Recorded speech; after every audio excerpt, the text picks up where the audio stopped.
क्या आपने एक ऐसी दुनिया इमेजिन की है जो दीवारों के पार देख सकते हो, लॉक की हुई तिजोरियों से पैसे निकाल सकते हो और इतना ही नहीं, हम अपने वक्त को आगे या पीछे भी कंट्रोल कर सकते हैं। ये एक ऐसी दुनिया है जो बिल्कुल आज़ाद है। हम अपनी दुनिया में आगे पीछे दाएं बाएं ऊपर नीचे जा सकते हैं, जो कि बिल्कुल सही है हमारी नॉर्मल दुनिया। लेकिन मॉडर्न फिजिक्स के हिसाब से एक ऐसी दुनिया जो बिल्कुल आज़ाद है, आप उसमें जो चाहे कर सकते। आइए समझते हैं इसके रास्ते ये कैसे हो सकता है और क्या ये सच भी है। दोस्तों, ये जो दुनिया है ये डायमेंशन का दुनिया है। अलग अलग डायमेंशन की अलग अलग दुनिया है। आज जीरो डायमेंशन से और फिर क्वांटम फिजिक्स के इनफाइनाइट डायमेंशन तक जाएंगे। तो चलो बेसिक से शुरू करें। सबसे पहले बात करते हैं जीरो डायमेंशन की, जिसे हम मैथ में एक डॉट कहते हैं। अब इमेजिन करें इस डॉट की ज़िंदगी कैसी होगी, जिसकी ना कोई लंबाई है, ना चौड़ाई और ना ही ऊंचाई। इसकी ज़िंदगी कैसी होगी? इस डॉट की मखलूक ना आगे ना पीछे ना दाएं बाएं कहीं भी नहीं जा सकती। जब लंबाई चौड़ाई और ऊंचाई ही नहीं होगी तो ये लोग कैसे जाएंगे? इनके पास हिलने जुलने की शक्ति है ही नहीं, वो पावर नहीं जो वो लोग हिल सकते हैं। इसीलिए हम इसे ज़ीरो डायमेंशन कहते हैं। इनके पास आज़ादी नहीं है। अब फिज़िक्स के मुताबिक हमारे कायनात में जो ब्लैक होल्स होते हैं, उनका जो बिल्कुल सेंटर पॉइंट होता है, जो सिंगुलैरिटी होता है, वहाँ टाइम रुक जाता है, टाइम ख़त्म हो जाता है, जिसके बाद वहाँ कोई भी चीज़ हिल नहीं सकती है। सब चीज़ रुक जाता है। जब टाइम ही रुक जाता है, किसी के पास हिलने की शक्ति ही नहीं है, वो हिल नहीं सकते। ज़ीरो डायमेंशन मतलब एब्सोल्यूट प्रिजन, जेल है, जेल। मतलब आज़ादी नहीं है, फ्रीडम नहीं, आप घूम नहीं सकते, एक जगह से हिल भी नहीं सकते। अब थोड़ी आज़ादी वाली दुनिया की बात करते हैं। अब जो वो पॉइंट था उसको थोड़ा खींच कर एक लाइन बना दे, जो आगे या पीछे जा सकती है, दाएं बाएं ऊपर नीचे नहीं जा सकती। अब इमेजिन करें एक टाइट रस्सी, जो उस रस्सी पर एक चींटी जा रही है। वो सिर्फ आगे पीछे जा सकती है, दाएं बाएं ऊपर नीचे नहीं जा सकती। उस रस्सी के ऊपर अगर आप एक पत्थर रखेंगे तो नहीं जाएंगे, उसके पास रास्ता नहीं है। उसका दुनिया ही ऐसा डिज़ाइन है कि सिर्फ आगे या पीछे जा सकता है। उस चींटी के लिए पूरी कायनात ही एक लाइन है, सिर्फ आगे या पीछे जा सकता है, ना ऊपर नीचे ना ही दाएं बाएं, बस एक लाइन ही उसके लिए पूरी कायनात। अब फर्स्ट डायमेंशन से थोड़ी आज़ादी वाले डायमेंशन की बात करते हैं। अब उस लाइन को पकड़कर एक 90 डिग्री एंगल पर खींचे तो एक फ्लैट सरफेस बनता है, जिसे हम 2D डायमेंशन कहते हैं। अब मान लो एक फ्लैट सरफेस, जिसे एक कागज ही मान लो, उस कागज पर एक मखलूक रहती है जो आगे पीछे दाएं बाएं जा सकती है, ऊपर नहीं जा सकती, ऊपर नीचे नहीं जा सकती और ना ही देख सकती। अगर हम 3D डायमेंशन से उसको देखें तो हम तो देख सकते हैं, लेकिन वो हमें नहीं देख सकते। उसका दुनिया ही ऐसा डिज़ाइन है कि वो 2D फ्लैट है। मतलब वो आगे पीछे जा सकते हैं, दाएं बाएं जा सकते हैं, लेकिन ऊपर नीचे जा ही नहीं सकते। ऊंचाई उसमें है ही नहीं। मान लो अगर एक कागज को हमने डब्बे में बंद किया, जो कि 3D डायमेंशन का है।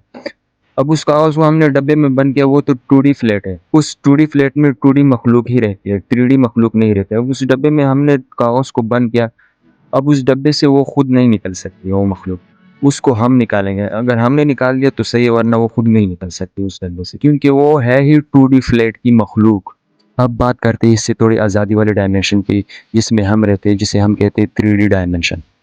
3D डायमेंशन में हम आगे पीछे के साथ साथ दाएं बाएं ऊपर नीचे भी जा सकते हैं। हम ह्यूमन बीइंग्स 3D लगते हैं, हम सिर्फ 2D तस्वीर ही देख सकते हैं। बिल्कुल इसी तरह जैसा कि एक कागज़ पर एक शेप बनी हुई है, हम वो तो देख सकते हैं, हम उसके अंदर भी देख सकते हैं। और इसी तरह अगर एक 4D मखलूक हो तो वो हमारी 3D दुनिया को देख सकते हैं। वो हमारी बॉडी के अंदर बिना ऑपरेशन के दिल, दिमाग और सब कुछ देख सकते हैं। अब बात करते हैं इससे थोड़ी और आज़ादी वाली दुनिया की, जो कि 4 डायमेंशन है। अब 4 डायमेंशन में हम आगे पीछे दाएं बाएं ऊपर नीचे के साथ साथ हम टाइम को भी ऐड करते हैं। अब मान लो आपने अपने दोस्त को लोकेशन बतानी है कि मैं यहाँ से इतनी दूर पर हूँ। मतलब आपने अपने दोस्त को बताया है कि मैं सिटी में हूँ, यहाँ पर आ जाओ। ये फर्स्ट डायमेंशन हो गया। अब आपने बताया है कि मैं सिटी में एक मार्केट में हूँ, ये सेकंड डायमेंशन हो गया। अब आपने बताया है कि मैं जो मार्केट है उसके सेकंड फ्लोर पर हूँ, आप यहाँ आ जाओ। अब ये आपने 3D बताया, थर्ड डायमेंशन। लेकिन आपने एक चीज़ नहीं बताया, टाइम, कि कब मिलना है। अब आपने दोस्त को बताया कि मैं सेकंड फ्लोर पर, मुझे इस टाइम पे मिलना है आपने। तो ये 4 डायमेंशन हो गया, मतलब हमने टाइम भी ऐड कर दी, तो ये और भी थोड़ी आज़ादी हो गई है। इस तरह आप जितने ऊपर चलते जाएंगे डायमेंशन में, उतना ही आज़ादी है वहाँ पर। इसके बाद 5th डायमेंशन अब 5 और 6 डायमेंशन जो है ये और भी आज़ादी रखते हैं। आप जितने ऊपर जाएंगे डायमेंशन में, उसमें उतनी ही आज़ादी है और फ्रीडम है। जितने ज़्यादा आप ऊपर डायमेंशन समझेंगे उसमें उतनी ज़्यादा कॉम्प्लेक्सिटी होगी। 5 और 6 डायमेंशंस को समझने के लिए फिज़िक्स ने एक ज़बरदस्त मिसाल दी है, द गार्डन हाउस। मिसाल ये है कि मान लो आपने दूर से एक बारीक रस्सी देखा है जो दूर से एक लाइन दिख रहा है, लेकिन जब आपने उसको ज़ूम किया तो आपको पता चला है कि उस पर एक चींटी चल रही है। वो आगे भी जा सकती है और पीछे भी जा सकती है। लेकिन फिर आपको रियलाइज़ हुआ कि वो चींटी आगे पीछे के साथ-साथ रस्सी के गोल भी घूम सकती है। इसको फिज़िक्स में कहते हैं कलाबी और मैनिफोल्ड्स, यानी कुछ ऐसे डायमेंशन होते हैं जो छुपे हुए थे, हमें दिखाई नहीं देते, जो कि बहुत छोटे होते हैं, जो कि दूर से हमें शो नहीं होते, लेकिन जब हम उसको ज़ूम इन करते हैं तो अभी हमें शो हो जाते हैं। कायनात में ऐसे बहुत सारे डायमेंशन हैं जो कि बहुत ही छोटे हैं और वो हमें दिखाई नहीं देते। अब आते हैं 7 डायमेंशन से लेकर 11 डायमेंशन तक, जो कि सुपर स्ट्रिंग थ्योरी और एम थ्योरी कहती है कि कायनात में इससे भी ज़्यादा डायमेंशन है, यानी 10 या 11 डायमेंशन है। तो ये थ्योरीज कहती है कि इमेजिन करें कि आपके पास एक गिटार है, जब आप उसे वाइब्रेट करते हैं तो अलग अलग फ्रीक्वेंसीज पर अलग अलग नोट्स निकलते हैं। एम थ्योरी कहती है कि कायनात में सारे पार्टिकल्स जैसे इलेक्ट्रॉन और क्वार्क्स असल में छोटे छोटे एनर्जी की स्ट्रिंग है जो अलग अलग डायमेंशन में वाइब्रेट कर रहे हैं। एक नोट वाइब्रेट हुआ तो एक इलेक्ट्रॉन बना, दूसरा वाइब्रेट हुआ तो दूसरा क्वार्क बना। एम थ्योरी कहती है कि हम एक 3D चादर में कैद है जहाँ पर मैटर और लाइट कैद है, हम इससे नहीं निकल सकते। लेकिन ग्रेविटी आज़ाद है। ग्रेविटी 3D डायमेंशन को छोड़कर एक्स्ट्रा डायमेंशन में फैल सकती है। इसी वजह से ग्रेविटी को बाकी एक्सपोनेंशियल फोर्सेस से कमज़ोर माना जाता है, क्योंकि वो दूसरे डायमेंशन में भी फैल सकती है। लेकिन मैटर और एनर्जी 3D डायमेंशन में जिसमें हम रहते कैद है, हम इससे बाहर नहीं जा सकते। हम कैद है, हमारी मैटर और लाइट यहाँ पर कैद है, एक 3D फ्लैट चादर की तरह आप देख लो, जिसे ब्रेन कहते हैं। हम उसमें कैद है, मैटर और एनर्जी और लाइट ये सब इसी चीज़ में कैद है।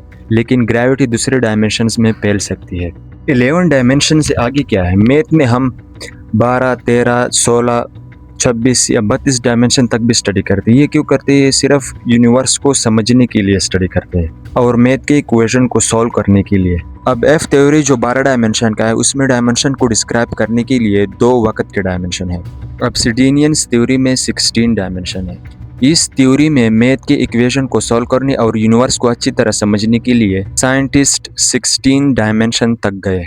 अब 16 डायमेंशन से भी आगे हिल्बर्ट स्पेस डायमेंशन आती है, जो कि इनफाइनाइट डायमेंशन है। क्वांटम मैकेनिक्स में जब हम पार्टिकल की वेव को स्टडी करते हैं तो उनके वाइब्रेशन की कोई लिमिट नहीं होती। उसे कैलकुलेट करने के लिए हमें एक इनफाइनाइट डायमेंशन तक स्टडी करना होता है। मैथ्स में और फिजिक्स में हम डायमेंशन को समझने के लिए यहाँ तक आते हैं, इनफाइनाइट डायमेंशन तक आते हैं। लेकिन मैंने वीडियो के शुरू में आपको बताया था कि हम इसमें खुद आज़ाद होते, अगर हमें चांस मिला अपने वक्त को भी कंट्रोल कर सकते हैं और दीवारों के पास भी देख सकते हैं। हाँ कर सकते हैं, लेकिन वो उस डायमेंशन में पहुँचना है जो वो करे। लेकिन उस डायमेंशन में हम सिर्फ वो महसूस कर सकते हैं, बाकी कर नहीं सकते। 4th डायमेंशन में हम सिर्फ अपनी फ्यूचर या पास्ट को देख सकते हैं। 5th डायमेंशन में हमारे पास ये पावर ही नहीं है कि हम अपने वक्त को या फ्यूचर को कंट्रोल कर सकें। 6th डायमेंशन में भी नहीं है।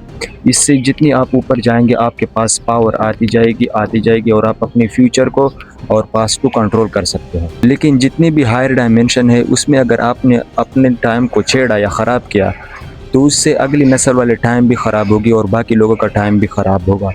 तो ये एक मिथ है कि हम आगे डायमेंशन मतलब हायर डायमेंशन में हम हर चीज़ कर सकते हैं, आज़ाद है और टाइम को कंट्रोल कर सकते हैं, दीवारों के आर पास देख सकते हैं। ये हो सकता है उस डायमेंशन में, लेकिन हम एक 3D फ्लैट में चिपके हुए, हम 3D फ्लैट से निकल ही नहीं सकते। हम सिर्फ बाकी हायर डायमेंशनल को ऑब्जर्व कर सकते हैं, महसूस कर सकते हैं, लेकिन उसमें पहुंच नहीं सकते, ना उसमें जा सकते। मैथ और फिज़िक्स में साइंटिस्ट इसी वजह से डायमेंशन को स्टडी करते हैं कि हम अपनी यूनिवर्स को अच्छी तरीके से समझ सकें, ना कि टाइम को कंट्रोल कर सके, दीवारों के आर पार देख सके और तिजोरियों से पैसे निकाल सके। फिज़िक्स और मैथ ने अपनी इक्वेशन को सॉल्व करने के लिए एक्स्ट्रा डायमेंशंस का स्टडी किया है कि हम एक्स्ट्रा डायमेंशन में ये काम कर सकते हैं। आखिरी बात मैं ये कहना चाहूँगा कि चैनल को सब्सक्राइब करो और वीडियो को शेयर करो।